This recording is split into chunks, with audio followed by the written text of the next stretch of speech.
저는 위인도 아닙니다. 저는 일경비단장으로서 제 부하들의 지휘관입니다. 제가 아무리 거짓말을 해도 제 부하들은 다 알고 있습니다.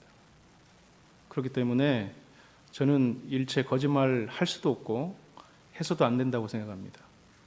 저는 제 역할을 수행하는 것이고 그때 제가 했던 역할들을 진술할 뿐입니다.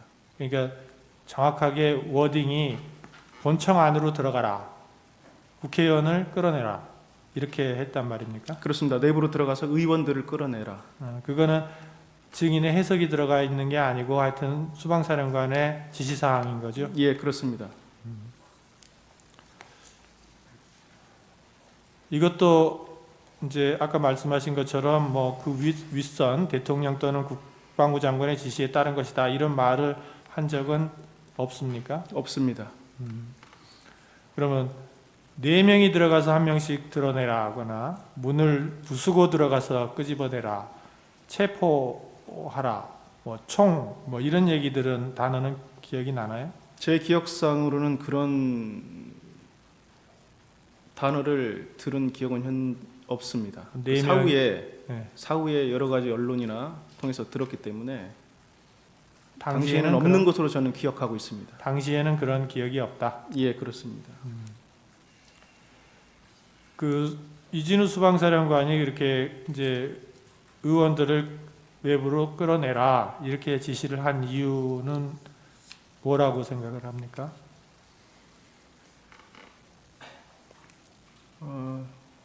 정확하게 사실은 법적 그 작동 원리를 제가 잘 모르고 있는 상태였기 때문에 솔직히 당시에는 잘 이해를 못했습니다. 그랬기 때문에 상당히 저도 당황한 상태였었고, 그래서 제가 그 임무를 부여받고 나서 바로 한 5분에서 10분 후에 다시 전화를 드렸습니다. 전화를 드려서 이거 우리 할 수 있는 역할도 아니고 이거 단독으로 할 수 있는 일이 아니다. 그래서 특수전 사령관님하고 소통하고 한번 재검토를 해달라고 말씀드렸습니다. 그래서 네, 또 물어볼게요. 네네. 그 부분은 그러면 그러한 이제 수방사령관으로부터 그런 지시를 받을 당시에 증인의 말하자면 부하라 그래야 되나요? 뭐 군인들은 얼마나 국회 안에 들어가 있었어요? 그 시간대에는 15명이 들어가 있었습니다. 15명이라는 거는 이제 본청까지는 안 들어가고 경내에 예, 말씀하시는 울타리 내에만 들어가 있는 울타리 안에 경내에만 있었던 겁니다. 경내에- 건물 밖. 네? 그렇습니다. 열 몇 명? 15명입니다. 15명이 국회 본청 바깥에, 그러니까 경내는 경내지만 국회 본청 안은 아니고 예, 거기에 있을 상황이었다. 예, 그래서 그때 단독으로 할 수 있는 게 아니고 특전사령관과 소통해 보라 이렇게 건의를 한 사실이 있다. 예, 그리고 나서 수방사령관이 증인에게 전화를 걸어서 너희는 들어갈 필요가 없다. 이미 특전사가 국회 본청 내부로 진입해 있으니 너희는 외부에서 지원하라. 이렇게 지시를 했었습니까? 예, 그렇습니다. 외부에서 지원한다는 것은 무슨 뜻인가요? 당시 본인께서 내부에서 국회의원을 특수전사령부 들어간 인원들이 끌어내면 거기 사람들이 밀집돼 있었지 않습니까? 네. 거기에 통로를 형성해 주거나 그러한 역할을 말씀하셨습니다.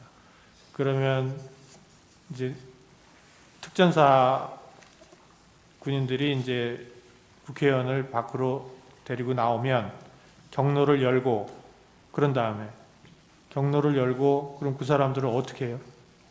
거기까지 말씀하신 겁니다. 경로를 열고 그냥 그 이후의 역할들은 저희에게 별도로 부여된 임무는 없었고 제가 생각했을 때는 특전사 인원들이 어떠한 조치를 하는 것으로 해석했습니다. 그 이제 말하자면 데리고 나온 의원들을 어떻게 할 것인지에 대해서는 이제 특전사가 알아서 하는 것이지 증인의 부하들이 하는 건 아니다. 경로만 열어주는 거다. 거기에 예. 대한 어떤 지시를 받은 바는 없다. 예, 정확하게 말씀드리면 특전사도 어디까지 수행할지는 저도 모르는 상태였습니다. 예, 그러니까. 예. 이제 그날 12월 4일 공안시경에 국회에서 비상계엄 해제 요구안이 가결된 후에 현장에 있는 팀장이 전화로 특전사가 빠지고 있는 것 같다는 보고를 하자 곧바로 수방사령관에게 전화를 걸어 저희도 퇴출하겠다 이렇게 보고를 한 사실이 있습니까? 예, 그렇습니다. 당시 저는 그 해제 의결이 된 것 자체도 모르는 상황이었었고, 다만 보고를 받았을 때 내부에 있는 특전사가 뒤로 빠지는 상황이라고 해서 즉시 사령관께 보고를 하고 퇴출하겠다라고 보고드리고 빠졌습니다. 그러면 뭐 그때 그러면 수방사령관이 그래 빼라 뭐 군인들을 철수시켜라 이렇게 동의를 했습니까? 예, 바로 승인하셨습니다. 승인을 했고 사령관의 그 국회의원과 특전사가 같이 출입문으로 나오면 민간인 사이에서 통로를 만드는 걸로 지원해라라는 지시를 이제 김희규 소령에게 전파를 했는데 예, 그 특전사가 들어간 이유는 국회의원을 끌어내려고 들어갔다는 것은 혹시 어떻게 아셨나요? 사령관께서 그렇게 표현을 했기 때문에 알았습니다. 아, 사령관께서는 특전사가 국회의원을 데리고 나온다는 표현을 특별히 하셨던 것인가요? 예, 네, 알겠습니다. 의원들을 끌고 나오면 지원하라는 말씀을 하셨기 때문에 그렇게 이해를 하고 있습니다. 저희 경비단뿐만 아니라 특수전사령부 특전사까지 포함해서 아마 국회 내에 인원들을 끌어내는 임무를 부여받은 것 같다라고 표현을 했습니다. 했어요. 이준호 사령관은 기억한 바가 없대요. 기억이 없대요. 왜 물어보지도 않은 걸 얘기한 겁니까? 그때 당시에 조사를 받았을 때는 우리가 한 행동을 전반적으로 다 물어봤기 때문에, 그리고 저희 부하들에게 또 윤덕기 소령에게 유사한 제가 언급을 했기 때문에, 그리고 그것이 사실이기 때문에 얘기를 한 겁니다. 예. 그럼 국회에 넘어간 사람이 15명밖에 안 되는데 이준호 사령관이 00시 40분경에 증인할 때 그런 지시를 했다는 겁니까? 예, 그렇습니다. 왜냐하면 후속하는 부대들이 있었고, 아마 사령관께서는 그 후속하는 부대들이 더 동네로 들어갈 수 있을 것으로 판단했던 것 같습니다. 후속한 부대가 몇 시에 도착했습니까? 다 01시 넘어서 도착하지 않았습니까? 그렇습니다. 예. 근데 그때 당시에 일부- 지시를 한 거 아닙니까? 그러면 이렇게 지시를 해야죠. 후속한 부대가 도착을 하면 후속한 부대와 함께 국회로 들어가서 의원들을 끌어내라 이런 식으로 지시를 했어야 되는데 그때 당시에는 바로 그렇게 지시를 했다면요. 그것은 그때 상황에 대한 지금 변호인님의 생각이시고, 저는 그때 그렇게 하였습니다. 그대로 써 있잖아요. 그럼 이 진술 조서가 증인이 말한 대로 쓰여지지 않은 조서입니까? 아니, 그러니까 다시 한번 얘기해 주세요. 이 진술 조서 증인이 말한 대로 써 있지 않은 조서예요? 아니, 그러니까 그것만 얘기해 주세요. 조서에 맞아요. 말한 대로 써 있는 거 맞죠? 저는 진술 내용이랑 다 틀리잖아요, 지금. 그것을 수행할 수 있는 부대는 경내에 투입한 부대입니다. 아니, 지시를 안 했다면요. 경내에 투입한 부대는 실시하지 않았습니다. 윤덕교 소령한테 윤덕교 국회 안에 소령은 윤덕교 소령한테 내린 증인의 지시 그대로 증인 진술서에 있고요. 이게 저기 윤덕교 소령의 진술 조서에 나와요.